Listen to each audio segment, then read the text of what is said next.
আসসালামু আলাইকুম রহমতুল্লাহি ওয়াবারাকাতুহু। আলহামদুলিল্লাহি রাব্বিল আলামিন খালিকিস সামাওয়াতি ওয়াল আরদিন ওয়াসসালাতু ওয়াসসালামু আলা আশরাফিল আমবিয়াই ওয়াল মুরসালিন ওয়া আলা আলিহি ওয়া সাহবিহি আজমাইন। দূরে কাছে দেশে প্রবাসে সকলকে আমন্ত্রণ জানাচ্ছি মেগা ডিজিটাল স্কিল প্রেজেন্টস বারাকাতুস সাহারি আজকের আয়োজনে।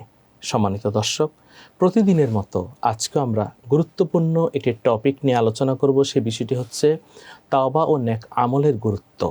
এ বিষয়ে আলোচনা করার জন্য বিজয় টিভি স্টুডিওতে উপস্থিত রয়েছেন প্রথিতযশা একজন আলেমী দ্বীন মুফতি মাওলানা শহীদুজ্জামান কাসেমী। আসসালামু আলাইকুম রহমতুল্লাহি ওবারাকাতুহু। ওয়ালাইকুম আসসালাম রহমতুল্লাহি ওয়াবারাকাতুহু। কেমন আছেন? জি আলহামদুলিল্লাহ, ভালো আছি। আপনি কেমন আছেন? জি আলহামদুলিল্লাহ, আল্লাহ শুকরিয়া, জাযাকুমুল্লাহ। সম্মানিত দর্শক, আল্লাহ সুবহানাহু ওয়া তাআলা তিনি আমাদের এমন রব, দুনিয়াতে কেউ যদি একটি ভুল করে একজন মানুষের কাছে যায়, সে ক্ষমা করে। দ্বিতীয়বার ভুল করলে ওই মানুষটার কাছে গেলে সে ক্ষমা করে, কিন্তু মনে একটু কষ্ট পায়। তৃতীয়বার গেলে আর মন থেকে ওই মানুষটাকে আর জায়গা দেয় না, তাকে তাড়িয়ে দেয়। কিন্তু আমাদের রব তিনি এমন, আমরা যতই ভুল করি, যতই গুনাহ করি, আমরা যতবার তার কাছে যেতে চাই, তিনি বলেন, বান্দা তোর জন্য আমি দরজা খুলে রেখেছি। সুবহানাল্লাহ। সেটাই হচ্ছে তাওবা। তাওবা অর্থ হচ্ছে আর রুজু', ফিরে আসা, আর নাদামা, অনুশোচনা করা। তুবু ইলাল্লাহি তাওবাতান নাসুহা। আমাদের সবাইকে তওবা করতে হবে, এমনিভাবে তওবা করতে হবে, তাওবাতান নাসুহা, আমি আর কখনো কোনো গুনাহ করব না। ইবনে মাজাহ শরীফে বর্ণিত হাদিস, রাসূলুল্লাহ সাল্লাল্লাহু আলাইহি ওয়াসাল্লাম বলেছেন, আত-তাইবু আনিয যামবি কামান লা যামবা লাহু। একজন তওবাকারী এমন হয়ে যায়, মনে হয় যেন তার আমলনামায় কোনো গুনাহই থাকে না। মুফতি মাওলানা শহীদুজ্জামান কাসেমী, আপনার দৃষ্টি আকর্ষণ করছি। মাহে রমাদান তো তওবার অবারিত সুযোগ। মাহে রমাদানে আমরা কিভাবে তওবা করতে পারি? আলহামদুলিল্লাহ, ওয়াসসালাতু ওয়াসসালামু আলা মান লা নাবিয়্যা বা'দা, আম্মা বা'দ। খুবই গুরুত্বপূর্ণ একটা বিষয় হচ্ছে তাওবা। তাওবা অর্থ রুজু, আর রুজু ফিরে আসা। তাওবা আল্লাহ রব্বুল আলামিন অগণিত অসংখ্য আয়াতে আল্লাহ রব্বুল আলামিন কোরআনুল কারীমের ভিতরে ইরশাদ করেছেন তাওবা সম্পর্কে। অর্থাৎ সূরা তাহরিমের ৮ নম্বর আয়াতে আল্লাহ রব্বুল আলামিন বলেছেন, ইয়া আইয়ুহাল্লাযীনা আমানু তুবু ইলাল্লাহি তাওবাতান নাসুহা। হে ঈমানদারগণ, তোমরা তাওবাতান নাসুহা মতো তাওবা করো। নাসুহা অর্থ খালেস দিলে, খাঁটি নিয়তে তওবা করো। তো অগণিত আমরা যদি লক্ষ্য করি, আল্লাহ রব্বুল আলামিন তিনি ইরশাদ করেছেন, ইন্নাল্লাহা ইউহিব্বুত তাওয়াবিন ওয়া ইউহিব্বুল মুতাতাহহিরিন। তিনি তওবাকারীদেরকে পছন্দ করেন। কোরআন যারা পরিষ্কার পরিচ্ছন্ন থাকে, পবিত্র, তাদেরকেও আল্লাহ পছন্দ করেন। ঠিক তদ্রূপভাবে বিশ্বনবী তিনি ইরশাদ করেছেন, আত-তাইবু মিনাজ যামবি কামান লা যামবা লাহ। তওবাকারী যেন একেবারে নিষ্পাপ, যে তওবা করলো সে যেন নিষ্পাপ শিশুর মতো হয়ে গেল। আল্লাহ রব্বুল আলামিন তিনি আমাদেরকে পাঠিয়েছেন, এবং বারবার আমাদের অপরাধ হয়ে যাবে, অন্যায় হয়ে যাবে, তিনি আমাদের অপশন দিয়ে দিয়েছেন। যতবার অন্যায় হবে, যতবার অপরাধ হবে, যতবার পাপের কাজ হবে, ততবার তোমরা আমার কাছে তোমরা তওবা করো। এবং এই মাহে রমাদান হচ্ছে তওবা করার একটি সুবর্ণ সুযোগ। আপনি জানেন, রাসূল আরবি আমাদের প্রিয় নবী হযরত মুহাম্মদ মুস্তাফা সাল্লাল্লাহু আলাইহি ওয়াসাল্লাম তিনি ছিলেন মাসুম। তারপরেও নিষ্পাপ হওয়ার পরেও তিনি ৭০ বার থেকে ১০০ বার তওবা করতেন। তো মাহে রমাদানে আমরা কিভাবে তওবা করব? যখনই কোনো অন্যায় হয়ে যাবে, যখনই কোনো অপরাধ হয়ে যাবে, আমরা কাউকে গীবত করছি, সাথে সাথে আমরা আল্লাহর কাছে ইস্তেগফার করে নেই, আস্তাগফিরুল্লাহ আস্তাগফিরুল্লাহ, যে আমার অপরাধ হয়ে গেছে, আর হবে না। ঠিক তদ্রূপভাবে কোনো মানুষকে আমি কষ্ট দিয়েছি, সাথে সাথে আমি তওবা করে নিই। কারণ হচ্ছে মুহাম্মদ আরবি সাল্লাল্লাহু আলাইহি ওয়াসাল্লাম তিনি বলেছেন, আন নাদামু তাওবা, অনুতপ্ত হয় এটা হচ্ছে তওবা। তো বিধায় যখনই কোনো অপরাধ হয়ে যাবে, যখনই কোনো অন্যায় হয়ে যাবে, সাথে সাথে আমরা অনুতপ্ত হয়ে যাব, রুজু ইলাল্লাহ হয়ে যাব, আল্লাহর কাছে মাপ চেতে থাকবো। অর্থাৎ এই মাহে রমাদানে যখনই আমরা ইফতারের জন্য দোয়া করব তার আগে আমরা তওবা করতে পারি। জি জি যখনই আমরা সাহরি খাবো তখন আমরা এই বরকতময় সময়ে আমরা তওবা করতে পারি। তওবা শব্দের অর্থ হচ্ছে অনুশোচনা করা, নাদামা, আমি আর কোনো গুনাহ করব না, আল্লাহ তুমি আমাকে মাসুম করে দাও, আল্লাহ আমি না বুঝে গুনাহ করেছি, আল্লাহ তুমি আমাকে ক্ষমা করে দাও। এই যে তওবা করলে আল্লাহ রাসূল সাল্লাল্লাহু আলাইহি ওয়াসাল্লাম বলেছেন, মুমিন যখন তওবা করে তখন দেখা যায় যে সে আল্লাহর ভয়ে যদি চোখ দিয়ে পানি ফেলে, সে চোখের পানি যদি মাছি পরিমাণ বের হয়, আল্লাহ তাআলা মাছি পরিমাণ পানি বের হওয়ার আগে কিন্তু তার গুনাহগুলো ক্ষমা করে দেন। তাহলে আমরা আমাদের যুবক যুবতী ভাইদেরকে তওবা করার জন্য কিভাবে উদ্বুদ্ধ করতে পারি? বিশ্বনবী জনাবে মুহাম্মদুর রাসূলুল্লাহ সাল্লাল্লাহু আলাইহি ওয়াসাল্লাম তিনি তওবার প্রতি গুরুত্ব আরোপ করে তিনি লাইলাতুল কদরের রাত্রে সাহাবায়ে কেরাম রাদিয়াল্লাহু তাআলা আনহুম আজমাইন জিজ্ঞেস করেছিলেন যে ইয়া রাসূলুল্লাহ, ইয়া হাবিবাল্লাহ, আমরা যদি লাইলাতুল কদর পেয়ে যাই তাহলে আমরা ওই রাতে কি আমল বেশি বেশি করব? বিশ্বনবী জনাবে মুহাম্মদুর রাসূলুল্লাহ সাল্লাল্লাহু আলাইহি ওয়াসাল্লাম তিনি সাহাবীদেরকে শিখাই দিলেন যে আল্লাহুম্মা ইন্নাকা আফুউন কারীম তুহিব্বুল আফওয়া ফা'ফু আন্নী। তওবা করতে বলেছেন, আল্লাহর কাছে অনুশোচনা অনুতপ্ত হওয়ার জন্য বলেছেন। আমরা যদি লক্ষ্য করি বিভিন্নভাবে হজরতে আম্বিয়া আলাইহিস সালাতু ওয়াস সালামদের দিকে আমরা যদি লক্ষ্য করি, হজরতে আদম সফিহুল্লাহ তিনি তওবা করেছেন 300 বছর। যালামনা আনফুসানা ওয়া ইল্লাম তাগফির লানা ওয়া তারহামনা লানাকুনান্না মিনাল খাসিরিন। 300 বছর কাঁদার পর যখন তার মনে হলো যে আল্লাহ আমি তো জান্নাত থেকে দুনিয়াতে চলে এসেছি, আমার প্রিয়তমা স্ত্রী হাওয়াকে আমি হারিয়ে ফেলেছি। লাম্মা তারাফা আদম আল খাতিয়া ক্বালা ইয়া রাব্বি আসআলুকা বিহাক্কি মুহাম্মাদিন লামা গাফারতা লি। মুস্তাদরাকে হাকিমের সে হাদিস যে আমি জান্নাতে লেখা দেখতে পেয়েছি লা ইলাহা ইল্লাল্লাহ মুহাম্মাদুর রাসূলুল্লাহ সাল্লাল্লাহু আলাইহি ওয়াসাল্লাম, সে নবীর উসিলায় তুমি আমার হাওয়ার সাথে মিলন করিয়ে দাও। আল্লাহ তাআলা তাদের তওবা কবুল করেছেন। যে অনেক সুন্দর বলেছেন। তাহলে এই যুবক যুবতী ভাই বোনেরা মাহে রমাদানে বেশি বেশি তওবা করবে আল্লাহর নৈকট্য পাওয়ার জন্য, গুনাহ মাপের জন্য। যে মাহে রমাদানে মুহতারাম আমরা বেশি বেশি নেক আমল করব, কারণ মাহে রমাদান হচ্ছে নেক আমলের মাস। কি কি নেক আমল আমরা করতে পারি? আলহামদুলিল্লাহ, আমাদের মাহে রমাদান হচ্ছে ইবাদতের বসন্তকাল।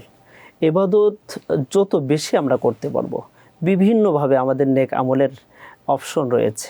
আমরা কোরআনুল কারীমের তেলাওয়াত বেশি বেশি করতে পারি। তারপর হচ্ছে আমাদের নফল ইবাদত আমরা বেশি বেশি করতে পারি, বেশি বেশি দান সদকা করতে পারি, বেশি বেশি আমরা আল্লাহর কাছে রোনাজারি ইস্তেগফার বেশি বেশি করতে পারি, বেশি বেশি জিকির করতে পারি, বেশি বেশি মানুষের ভালোবাসতে পারি, বেশি বেশি আমরা সবর করতে পারি, বেশি বেশি যেহেতু সিয়াম অর্থ হচ্ছে বিরত থাকা, অর্থাৎ সমস্ত পাপাচার থেকে আমরা বিরত থাকতে পারি। এই মাহে রমাদান হচ্ছে আত্মশুদ্ধির মাস।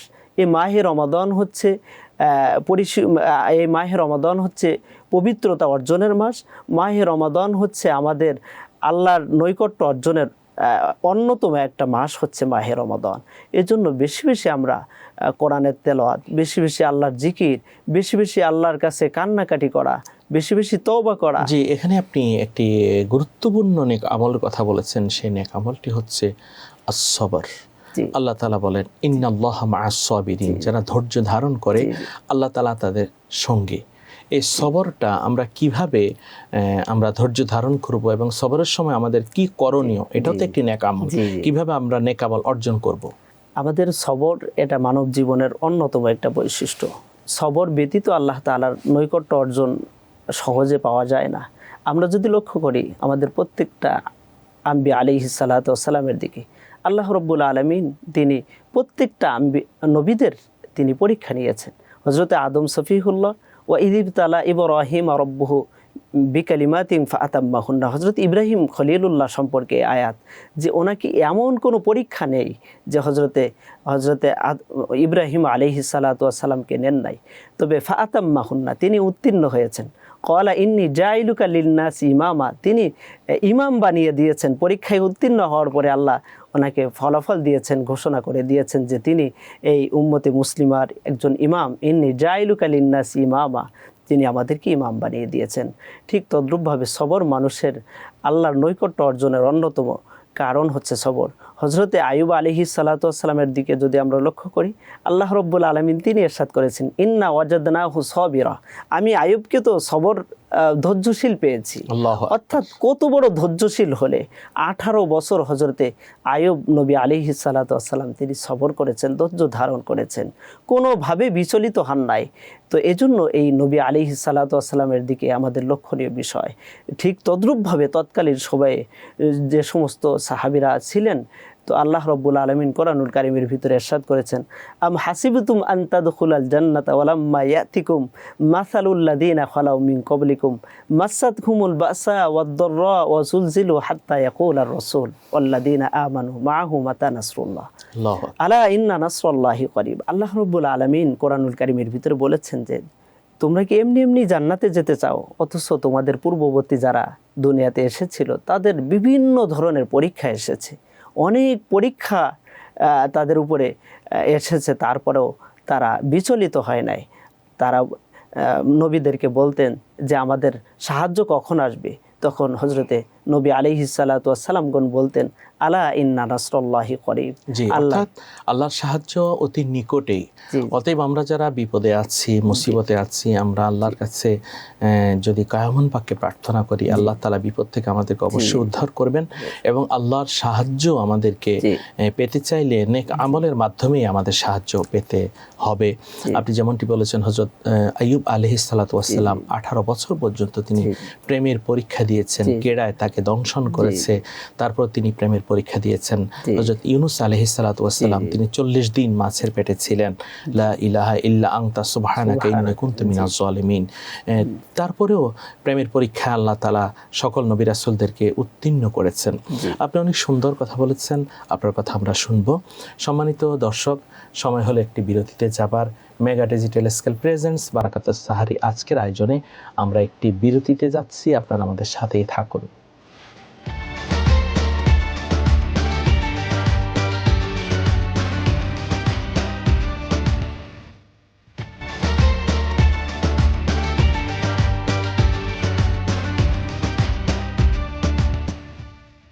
আলহামদুলিল্লাহ, মেগা ডিজিটাল স্কেল প্রেজেন্টস বারাকাতুস সাহারি বিরতির পর আমরা ফিরে আসলাম আজকের আয়োজনে। আমরা আলোচনা করছি তওবা ও নেক আমলের গুরুত্ব সম্পর্কে। আমাদের মাঝে উপস্থিত রয়েছেন মুফতি মাওলানা শহীদুজ্জামান কাসিমি। আপনাকে আবারও স্বাগত জানাচ্ছি। আপনি বলেছেন যে প্রেমের পরীক্ষা, ধৈর্যের পরীক্ষার কথা, যে ধৈর্যের পরীক্ষা দিয়েছেন আদম আলাইহিস সালাম, যে ধৈর্যের পরীক্ষা হযরতে সাইয়েদনা ইউনূস আলাইহিস সালাতু ওয়াসসালাম মাছের পেটে ছিলেন তিনি 40 দিন। লা ইলাহা ইল্লা আনতা সুবহানাকা ইন্নী কুনতু মিনাজ জালিমিন। আল্লাহ তাআলা তাকে মুক্তি দিয়েছেন। আমরাও এমনিভাবে ধৈর্য ধারণ করব। এই বর্তমানে ধৈর্য ধারণ করতে গেলে আমাদেরকে কিভাবে সে সময়টা পার করতে হবে, বিপদের সময়? আল্লাহ রাব্বুল আলামিন কোরআনুল কারীমের ভিতরে বলে দিয়েছেন যে ইয়া আইয়ুহাল্লাযীনা আমানুস বিরু ওয়া সাবিরু। আল্লাহ রাব্বুল আলামিন ধৈর্যের প্রতিযোগিতা করতে বলেছেন। শুধু ধৈর্য নয়, সবর নয়, আরও প্রতিযোগিতা করার জন্য বলেছেন। অর্থাৎ ধৈর্যের যত রকমের হতে পারে, বিভিন্ন ধরনের। আমরা তারাবির নামাজ আদায় করছি, এটা কিন্তু একটা ধৈর্যের পরীক্ষা। সাবিরু ওয়া রাবিতু, এবং আল্লাহ বলেছেন তোমরা সেই দৃঢ় পদক্ষেপের উপর অটল থাকো। জি জি, আমরা তারাবির নামাজ আদায় করছি, কত কষ্ট করে খতমে তারাবির নামাজ আদায় করছি। ঠিক তদ্রূপভাবে সারাদিন মাহে রমাদানের এই সিয়াম সাধনা করছি, না খেয়ে থাকা, না খেয়ে থাকা। শুধু তাই নয়, আহার পানাহার, স্ত্রী সম্ভোগ ছাড়াও এগুলো তো করছি, সাথে সাথে বিভিন্ন পাপাচার, বিভিন্ন অপরাধ, বিভিন্ন খারাপ কাজ থেকে বিরত থাকছি। এটা কত বড় ধৈর্যের বিষয় হচ্ছে। আমরা মাহে রমাদান হচ্ছে ধৈর্যের উজ্জ্বল একটা দৃষ্টান্ত হচ্ছে মাহে রমাদান। এই মাহে রমাদান আমাদের ধৈর্য শেখায়। আল্লাহ রাব্বুল আলামিন তিনি বলেছেন ওয়াবাশশিরিস সাবিরিন, যারা ধৈর্য ধরবে তাদেরকেই সুসংবাদ দিয়েছেন জান্নাতের। আল্লাহ রাব্বুল আলামিন কোরআনে বলেছেন ইন্নাল্লাহা মাআস সাবিরিন, যারা ধৈর্য ধারণ করবে, যারা সবর করবে, আল্লাহ তাআলা তাদের সঙ্গে আছে। আমাদের বিভিন্ন মুসিবত আমাদের মধ্যে আসে, আমাদের যুবতী যারা রয়েছেন, জি জি, বর্তমান যুবক যুবতীর হঠাৎ বাবা মারা গেছেন, হঠাৎ মা মারা গেছেন, আমাদের করণীয় কি? তখন ধৈর্য ধারণ করা, সবর করা। কারণ হচ্ছে এটা আল্লাহর আমানত, আল্লাহ দিয়েছিলেন কিছুদিনের জন্য, আল্লাহ নিয়েছেন। এর উপরে সন্তুষ্ট থাকা, সর্ব অবস্থায় সর্ব হালাতে আল্লাহ তাআলা যা করবেন সেটার উপরেই আমাদের সন্তুষ্ট থাকতে হবে। অল কদরি খৈরিহি ও শাররিহি মিনাল্লাহি তাআলা, মানে ভালো এবং মন্দের যা আসবে আল্লাহর পক্ষ থেকে এটা আমাদের সন্তুষ্ট তাকদীরের থাকতে উপর হবে। সন্তুষ্ট। তাকদীরের উপরে সন্তুষ্ট থাকতে হবে। ঠিক তদ্রূপভাবে আমার সন্তান অসুস্থ হয়ে গেছে, আমি অসুস্থ হয়ে গেছি, এজন্য বিচলিত হওয়া যাবে না, ধৈর্য ধারণ করতে হবে, আল্লাহর উপরে ভরসা করতে হবে, আল্লাহর কাছে চাইতে হবে। আল্লাহ রব্বুল আলামিন তিনি বলেছেন যে আলা মিন মুস্তাগফিরিন ফাগফিরাল্লাহ, আলা মিন মুস্তারজিকিন ফারজুকাল্লাহ। এভাবে আল্লাহ রব্বুল আলামিন তিনি বান্দাদেরকে শিখিয়ে দিয়েছেন যে যখন তোমরা ক্ষমা প্রার্থী, যখন ক্ষমা চাবে তখন তোমরা আমার কাছে ক্ষমা চাও। কে আছো ক্ষমা প্রার্থী, আমাকে বলো, আমি তোমাদেরকে আমি ক্ষমা ক্ষমা করে দিব। কে আছো রিজিক প্রার্থী, আমাকে বলো, আমি তোমাদেরকে রিজিক দিব। জি, আপনি অনেক সুন্দর কথা বলেছেন যে বিপদে আপদে ধৈর্য ধারণ করলে আল্লাহ তাআলা তখন ওই মর্যাদাকে আরো বাড়িয়ে দেন এবং তাদের যতটুকু চাওয়া এর থেকে আল্লাহ তাআলা তাদেরকে আরো ডাবল করে দেন। সম্মানিত দর্শক, মাহে রমাদানের এই যে ধৈর্য ধরে আমরা রোজা রাখছি, ইফতার করছি, সাহারি করছি, আপনারা কি মনে করছেন এটা আল্লাহ সুবহানাহু ওয়া তাআলা এমনি এমনি দিয়েছেন? না, মাহে রমাদানের মাধ্যমে আল্লাহ তাআলা আমাদের জিন্দেগির গুনাহগুলো ক্ষমা করে দেন এবং ধৈর্যের প্রশিক্ষণ দেন। নেক আমলের এই মাস হচ্ছে মাহে রমাদান, যেই মাস রাসূল সাল্লাল্লাহু আলাইহি ওয়াসাল্লাম আমাদেরকে দিয়েছেন আল্লাহর পক্ষ থেকে একটি নিয়ামত হিসেবে। যারা মাহে রমাদানের সিয়াম পালন করে তাদের শরীরে যদি অসুখ থাকে, রমাদানের সিয়ামের বিনিময়ে অসুখ ভালো হয়ে যায়, ক্যান্সারের কোষ পর্যন্ত ভালো হয়ে যায়, একজন অসুস্থ পুরুষ মহিলা তিনি সুস্থ হন, আমাদের শরীরে কোলেস্টেরল থাকে, আমাদের লিভারের মধ্যে ঘা থাকে, আমাদের পাকস্থলীর মধ্যে বিভিন্ন ক্ষত থাকে, আমাদের লিভারের বিভিন্ন অসুখ থাকে, আমাদের কিডনিতে সমস্যা থাকে, সকল কিছুই ভালো হয় এই মাহে রমাদানের সিয়াম তথা রোজার বিনিময়ে।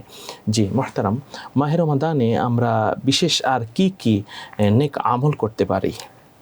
আলহামদুলিল্লাহ, আমরা নেক আমল আমাদের প্রতিবেশীদের প্রতি আমরা লক্ষ্য রাখতে পারি, কারণ আমরা অনেক ভালো ইফতারি করছি, আমরা অনেক ভালো খাবার খাচ্ছি, কিন্তু আমার প্রতিবেশী না খেয়ে রোজা রাখছে, আমার প্রতিবেশী না খেয়ে ইফতারি করছে, অনেক কষ্ট করছে, কিন্তু আমরা আমাদের নিজেদের পরিবারের প্রতি আমরা লক্ষ্য রাখছি, কিন্তু আমাদের প্রতিবেশী তাদেরও কিন্তু আমাদের উপরে একটা হক আছে, সেই হক প্রতিবেশীর হকের প্রতি আমরা সচেতন হওয়ার চেষ্টা করব। ঠিক তদ্রূপভাবে এটা সহানুভূতির মাস, এটা হচ্ছে অত্যন্ত ভালোবাসার মাস হচ্ছে মাহে মুওয়াসাত। জি জি, গরিব দুঃখীরা না খেয়ে আছে সেটা আমাদের দেখার একটি মাস, দেখার মাস হচ্ছে এই মাহে রমাদান। ঠিক তদ্রূপভাবে আমাদের আত্মীয় স্বজনদের খোঁজখবর নেওয়া, যে আমাদের আত্মীয় স্বজন কে কোথায় কষ্টে আছে। ঠিক তদ্রূপভাবে দান সৎকার, এক একটা দান সৎকার এই অন্য সময় 10টা করে যদি 1 টাকায় যদি 10 নেকি হয়, তাহলে 70 থেকে 700 গুণ পর্যন্ত আল্লাহ তাআলা বাড়িয়ে দিচ্ছেন রমজানের বিনিময়ে। আপনি বলেছেন আত্মীয় স্বজনের কথা, এবং নেক আমল পাওয়ার জন্য আল্লাহ রাসূল সাল্লাল্লাহু আলাইহি ওয়াসাল্লাম বলেছেন তোমরা দান সদকা করলে, আত্মীয় স্বজনকে করলে আজরান, দ্বিগুণ প্রতিদান তোমাদেরকে দেওয়া হবে। কিন্তু দুঃখজনক হলে সত্য, বর্তমানে যাদের টাকা পয়সা আছে তারা তো আত্মীয় স্বজনকে নিজের আত্মীয় পরিচয় দিতে চায় না। তাদের এই যে হীনমন্যতা, ইসলাম কি বলে? মুহাম্মদ আরবি সাল্লাল্লাহু আলাইহি ওয়াসাল্লাম তিনি বলেছেন যে আত্মীয়তা ছিন্নকারী জান্নাতে প্রবেশ করবে না। এটা অত্যন্ত জঘন্যতম একটা অপরাধ হচ্ছে আত্মীয়তা ছিন্ন করা। এজন্য আমাদের বেশি বেশি আত্মীয়তার বন্ধন যাতে অটুট থাকে, এজন্য আমাদের চেষ্টা করতে হবে এবং কোরআন সুন্নাহ অনুযায়ী আমাদেরকে চলতে হবে। কারণ মুহাম্মদ আরবি সাল্লাল্লাহু আলাইহি ওয়াসাল্লাম তিনি যা বলেছেন সব ওহী। আল্লাহ তাআলা বলেছেন মা আতাকুমুর রাসূল ফাখুযু ওয়া মা নাহাকুম আনহু ফান্তাহু। বিশ্বনবী যা বলেছেন সেটাকে তোমরা আঁকড়ে ধরো, বিশ্বনবী যেটা নিষেধ করেছেন সেটা থেকে তোমরা বিরত থাকো। তো বিশ্বনবী এটা আত্মীয়তা আর বন্ধনকে অটুট রাখার জন্য নির্দেশ দিয়েছেন। এজন্য আমাদেরকে আত্মীয়তা যাতে ছিন্ন না হয়, এজন্য আরও মজবুত হয়, এজন্য আমাদের চেষ্টা করতে হবে। সাথে সাথে আমাদের বিভিন্নভাবে মানুষের ভালোবাসা দিতে হবে।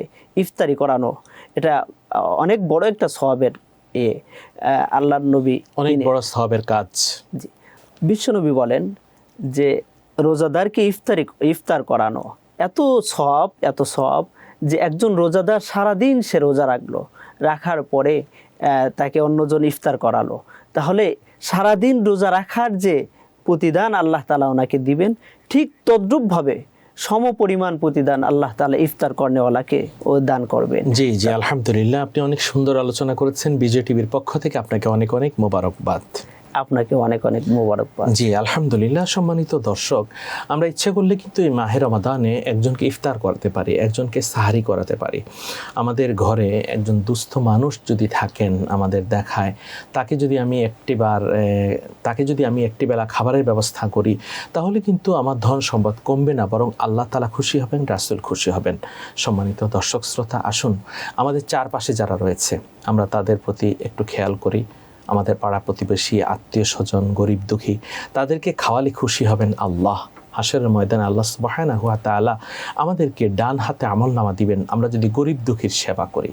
সম্মানিত দর্শক, দেখতে দেখতে আজকের আয়োজনের একেবারে শেষ পর্যায়ে আমরা চলে এসেছি। মেগা ডিজিটাল স্কেল প্রেজেন্টস বারাকাতুস সাহারি অনুষ্ঠানটি আগামীকাল আপনারা দেখবেন। আজকের এই সময়ে আসবেন নতুন একজন অতিথি, নতুন বিষয়ে আমরা আলোচনা শুনব। সকলে সুস্থ সুন্দর থাকুন। আল্লাহ হাফেজ। আসসালামু আলাইকুম ওয়া রাহমাতুল্লাহি ওয়া বারাকাতুহু।